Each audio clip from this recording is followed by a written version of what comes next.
बर्फ से ढके पहाड़ और खूबसूरत वादियों वाला है जम्मू कश्मीर। स्वर्ग का टुकड़ा कहलाने वाला भी यही है, तो डल झील में तैरते शिकार करने का अद्भुत अनुभव भी यही है। जय माता दी के नारे की गूंज भी यही है और बाबा बर्फानी के जयकारे भी यही हैं। केसर की महक भी यही है, तो कश्मीरा सॉल की गर्माहट जैसा अपनापन भी यही है, क्योंकि ये है जम्मू कश्मीर, भारत का एक ऐसा क्षेत्र जिसने समय के बहुत से रंग रूप और उतार चढ़ाव देखे, लेकिन फिर भी अपनी वास्तविक पहचान को नहीं खोया। प्रकृति के सौंदर्य में सराबोर अपनी सांस्कृतिक विरासत को संजोए हुए आस्था और भक्ति का संगम है जम्मू कश्मीर। इसके इतिहास से लेकर वर्तमान तक, पहनावे से लेकर स्वाद तक और कारीगरी से लेकर पर्यटन तक, सब कुछ बेहद अद्भुत है। तो बताइए, क्या आप भी जानना चाहेंगे जम्मू कश्मीर के बारे में, वो सब कुछ जो इसे भारत का अहम हिस्सा बनाता है?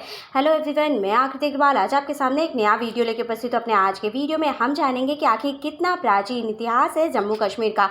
तो चलिए बिना देर के वीडियो को शुरू करते हैं और जानते हैं इस बारे में डिटेल में।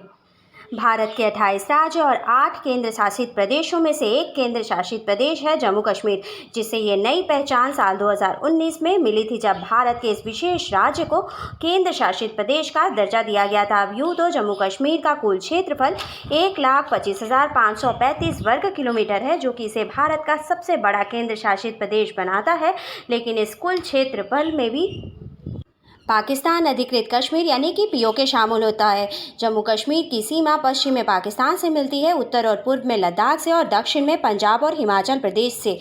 लाइन ऑफ कंट्रोल यानी कि एलओसी जम्मू कश्मीर को पीओके से अलग करता है। 2011 की जनगणना के अनुसार इस प्रदेश की जनसंख्या लगभग 1.25 करोड़ थी, जिसकी 2024 जुलाई तक 1.37 करोड़ हो जाने का अनुमान था। इस जनसंख्या में लगभग 68% आबादी मुस्लिम है और 28% हिंदू।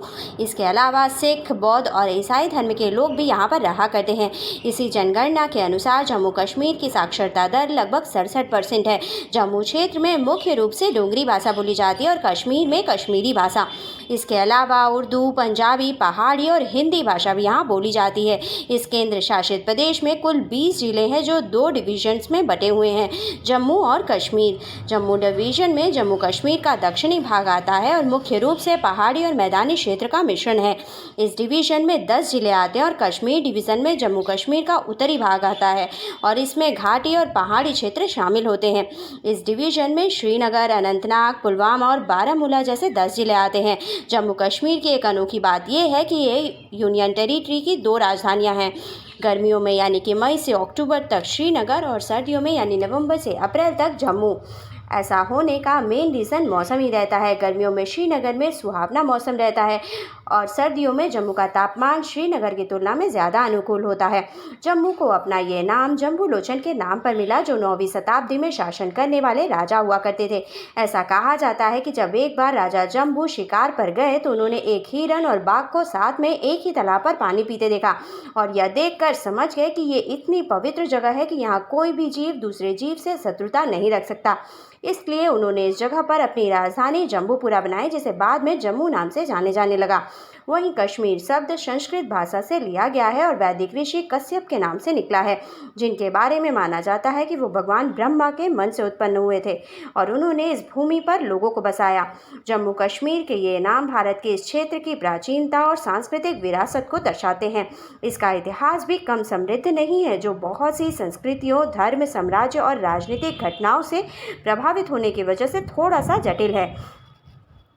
इसका इतिहास इतना प्राचीन है कि यहाँ मानव इतिहास के सबसे प्राचीन काल यानी पूरा पाषाण युग की मानव बस्तियों के अवशेष भी मिले और कश्मीर घाटी में स्थित बुर्जहोम में भी सभ्यता के अवशेष मिलने के कारण ये एक महत्वपूर्ण पुरातात्विक स्थल बन गया है। यहाँ पर मिले उपकरण, हथियार व घरों के अवशेष से ये पता चलता है कि इस क्षेत्र में मानव सभ्यता का विकास बहुत पहले ही हो चुका था। महाभारत में कश्मीर का वर्णन एक सुंदर और समृद्ध क्षेत्र के रूप में किया गया और पुराणों में कश्मीर को देवताओं का निवास स्थान बताया गया है। मौर्य, कुषाण और गुप्त जैसे बहुत से साम्राज्यों ने इस क्षेत्र पर शासन किया और अपनी सांस्कृतिक और स्थापत्य धरोहर यहाँ पर छोड़ दी है।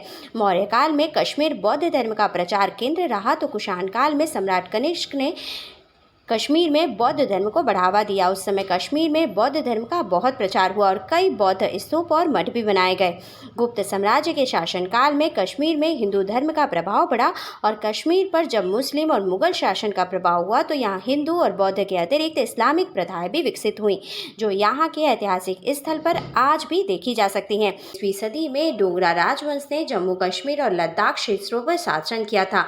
इस दौरान 1846 में ब्रिटिश ईस्ट इंडिया कंपनी के हस्तक्षेप की वजह से डोगरा राजवंश के महाराजा गुलाब सिंह को ब्रिटिश शासन के साथ अमृतसर की संधि करनी पड़ी थी, जिसके बाद जम्मू कश्मीर एक ऐसी रियासत बना जो ब्रिटिश साम्राज्य के अधीन था।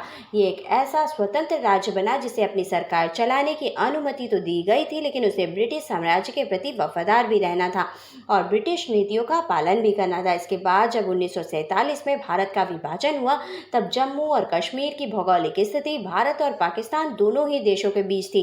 ऐसे में स्वतंत्र राज्य रहे जम्मू कश्मीर के महाराजा हरि सिंह को यह विकल्प दिया गया कि वो भारत या पाकिस्तान में से किसी एक देश से जुड़ सकते हैं। जम्मू कश्मीर उस समय मुस्लिम बहुल आबादी वाला देश हुआ करता था, जहाँ के महाराजा हरि सिंह एक हिंदू राजा थे। महाराजा अपना कोई निर्णय लेते उससे पहले ही पाकिस्तान ने कश्मीर पर कब्जा करने की कोशिश की और इस हमले से बचने के लिए महाराजा हरि सिंह ने भारत से मदद मांगी। भारत ने कश्मीर में अपनी सेना भेजकर मदद की और महाराजा की सहमति पर भारतीय संविधान के अनुच्छेद 370 के तहत जम्मू कश्मीर को भारत के विशेष राज्य का दर्जा दे दिया गया। लेकिन ये किस्सा यहीं पर खत्म नहीं हुआ। साल 1947-48 तक भारत और पाकिस्तान के बीच कश्मीर युद्ध शुरू हो गया, जिस युद्ध में विराम लगाने के लिए संयुक्त राष्ट्र को हस्तक्षेप करना पड़ा और इसके बाद कश्मीर दो भागों में बंट गया। एक भाग भारत के नियंत्रण में आया और दूसरा पाकिस्तान के नियंत्रण में चला गया। इस बंटवारे के कारण साल 1965 और 71 में भी भारत और पाकिस्तान के बीच युद्ध हुए, जिनमें विजय भारत की हुई, लेकिन कश्मीर का मुद्दा तनावपूर्ण बना रहा। 1980 के दशक के अंत और 1990 के दशक के शुरुआत में कश्मीर में उग्रवाद और आतंकवाद का दौर शुरू हुआ और जब पाकिस्तान की सेना और आतंकवादियों ने भारत और पाकिस्तान के बीच की नियंत्रण रेखा पार करके भारत के ज़मीन पर कब्जा करने की कोशिश की, तब साल 1999 में 84 दिनों तक कारगिल युद्ध चला, जिसमें भारत की जीत हुई। और फिर इतने उतार चढ़ाव को देखते हुए आगे बढ़ने वाले जम्मू कश्मीर राज्य को साल 2019 में उसकी अपनी एक नई पहचान मिली, जब इस विशेष राज्य में लागू अनुच्छेद 370 और अनुच्छेद 35A को निरस्त कर दिया गया। अनुच्छेद 35A के जरिए जम्मू कश्मीर के स्थायी निवासियों को विशेष अधिकार प्राप्त थे और अनुच्छेद 370 जम्मू कश्मीर राज्य को भारत के एक अन्य राज्य से अलग एक विशेष राज्य का दर्जा प्रदान करता था। इन अनुच्छेदों के हट जाने के बाद जम्मू कश्मीर को दो केंद्र शासित प्रदेशों में बदल दिया गया, यानी जम्मू कश्मीर और लद्दाख। और तब से ये केंद्र शासित प्रदेश नए अनुभव और तरक्की की राह पर आगे का सफ़र तय कर रहे हैं। तो इस तरह से जम्मू कश्मीर का इतिहास संघर्षों, विवादों और बदलावों से भरा रहा है। खैर, हमारी आज की वीडियो आपको कैसे लगी हमें कमेंट करके बताइएगा। आज के वीडियो में बस इतना ही। For more such interesting video, like and subscribe my channel. Thank you. Bye bye.